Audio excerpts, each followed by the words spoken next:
Okey, bismillahirrahmanirrahim. Assalamualaikum warahmatullahi wabarakatuh dan salam sejahtera pada semua. Pada petang ini saya terpanggil untuk memberikan penerangan sedikitlah.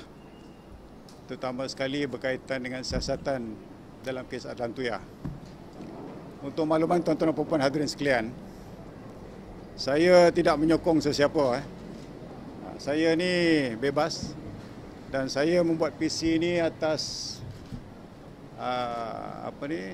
NGO saya punya nama, iaitu MCCC, Malaysian Community Crime Care. Kerana kebelakangan ini saya lihatkan banyak perkara-perkara yang dikeluarkan melalui media, terutama sekali dalam kes Adlan Tuya. Fakta-fakta kadang-kala termasuk fiction, bukan fakta sebenar.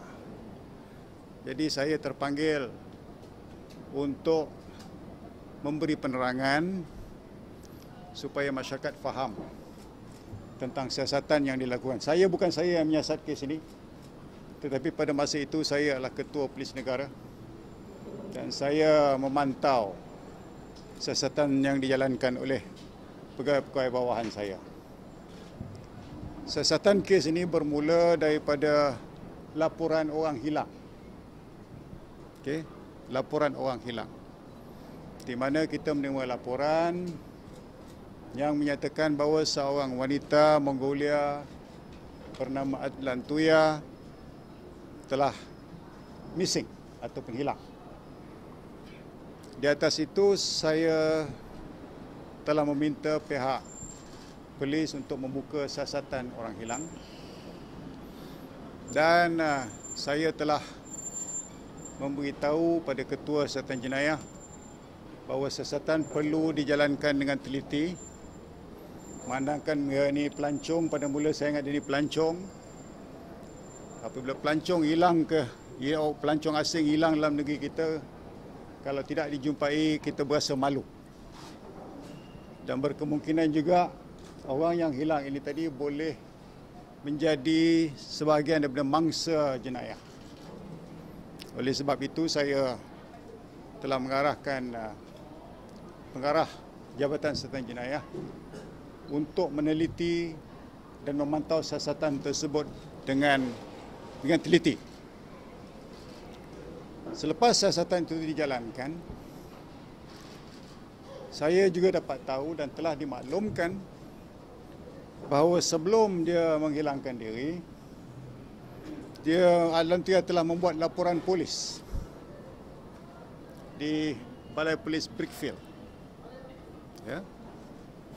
Laporan polis itu menyebut bahawa dia telah diharas dan diugut oleh seseorang. Kerana dia datang ke sini untuk menuntut, minta wang. Tetapi akibat daripada rakan lelaki dia. Tetapi dia telah diugut dan telah diharas. Dan jika berlaku apa-apa pada diri dia, orang inilah yang bertanggungjawab. Dan dia sebut nama orang itu dalam laporan polis tersebut. Seperti mana tuan-tuan yang telah mengetahui bahawa lepas itu kita kenali sebagai Razak Baginda. So hasil siasatan juga mendapati bahawa ada 2 orang pegawai polis yang terlibat pada malam dia hilang.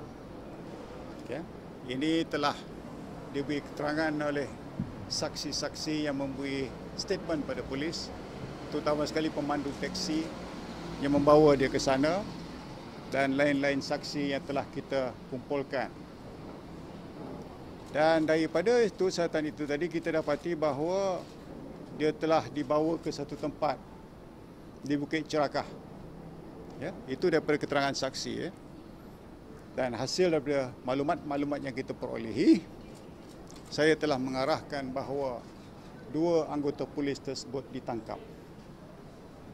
Pada masa itu beliau tidak ada di sini. Mereka telah membuat tugas mengekskort Perdana Menteri Tun Abdullah Badawi ke luar negara.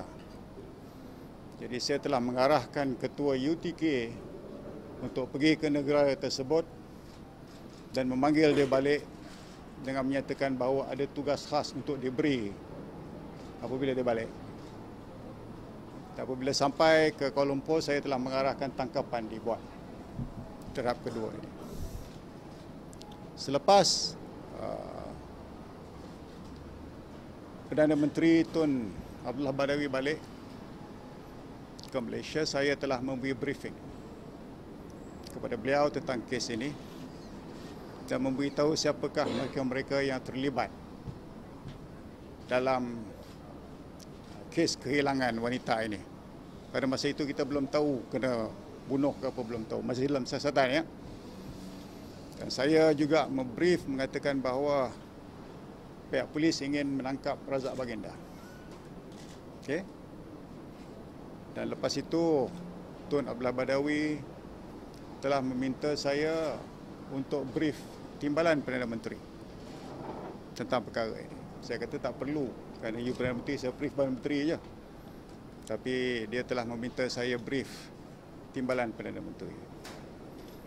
Saya kemudian menghubungi Perdana Menteri mengatakan saya nak berjumpa di atas arahan Perdana Menteri.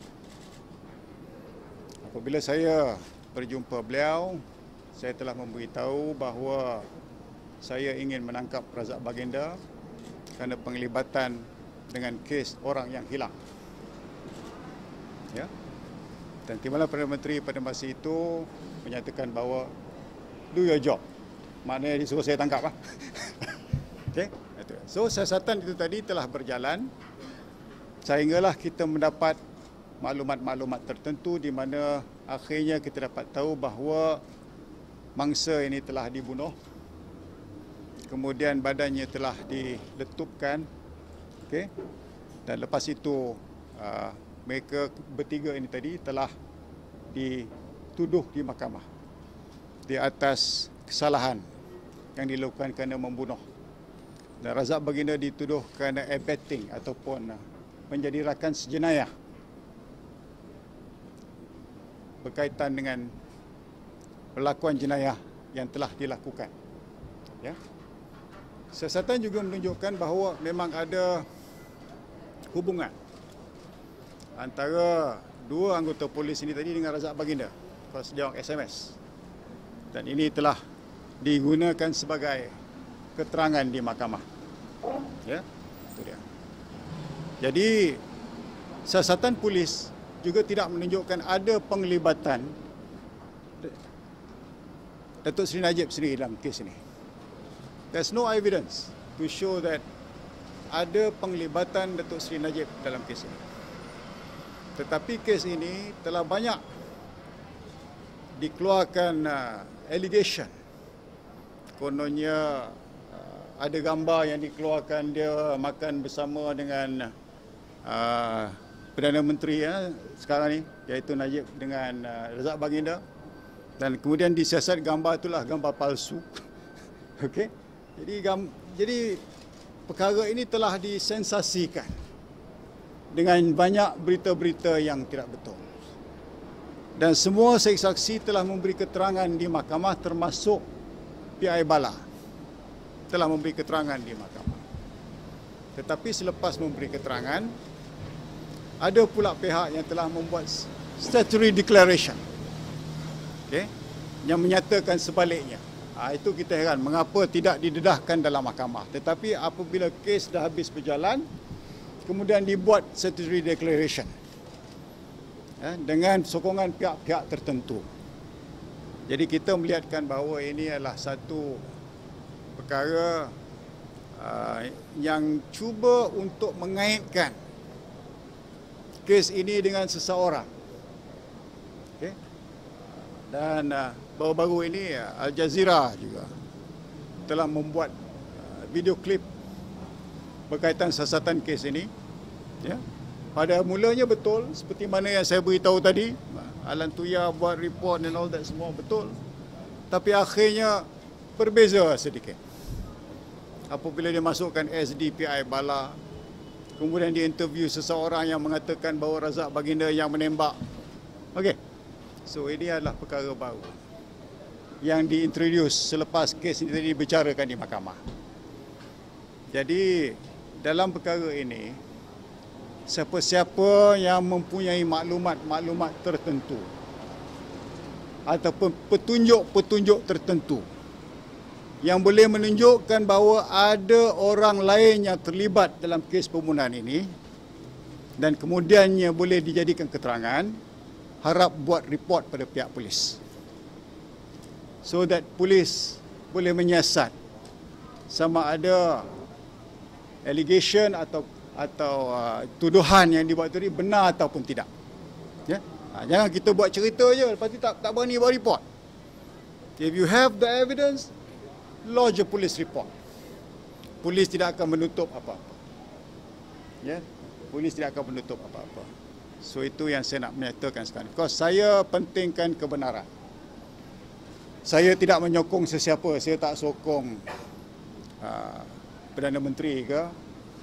Saya tak sokong pembangkang ke. Bagi saya, rakyat Malaysia perlu tahu fakta-fakta kebenarannya. Tapi dalam kes ini malangnya, Razak Bangida telah dibebaskan. Banyak orang tanya pasal motif. Apa motif dia membunuh? So kalau kita tak tahu pasal motif, mangsa sendiri dah buat report. Apa sebab dia diugut? Kalau mangsa sendiri dah buat report apa sebab dia ugut, itulah motifnya. Okay? Itu motifnya. Motif penting di dalam kes-kes circumstantial evidence. Iaitu evidence circumstantial di mana orang tak nampak siapa yang melakukannya. Motif penting. Tetapi kalau ada saksi-saksi yang menyatakan bahawa orang inilah yang membunuhnya, maka motif tidaklah begitu penting sangat untuk dibuktikan di mahkamah. Because you know who is the one who commit the crime. Okay? Ini dari segi undang-undang pula saya beritahu. Dari segi undang-undang. Jadi itu yang saya nak beritahu sekarang ni. Bahawa kita perlu jaga-jaga. Jadi sesiapa yang ada maklumat, ini saya cakap terus terang. Jangan buat cerita, jadikan polemik. Sesiapa yang ada maklumat, sekiranya mana-mana orang lain yang terlibat dengan siasatan pembunuhan ini, okay, sila buat laporan polis. Berani buat laporan polis. Jangan buat cerita saja. Okay? Apabila you buat laporan polis dengan maklumat-maklumat yang baru ini tadi, maka pihak polis akan menjalankan siasatan untuk mendapatkan keterangan yang baru untuk mengaitkan siapa-siapa yang terlibat dengan jenayah tersebut. Okey? Itu yang saya nak beritahu lah. Kalau tidak dia jadi polemik, orang kata dia ni tak mengaku, jadi macam drama. Kita tak mau drama dalam negara ni. Okey?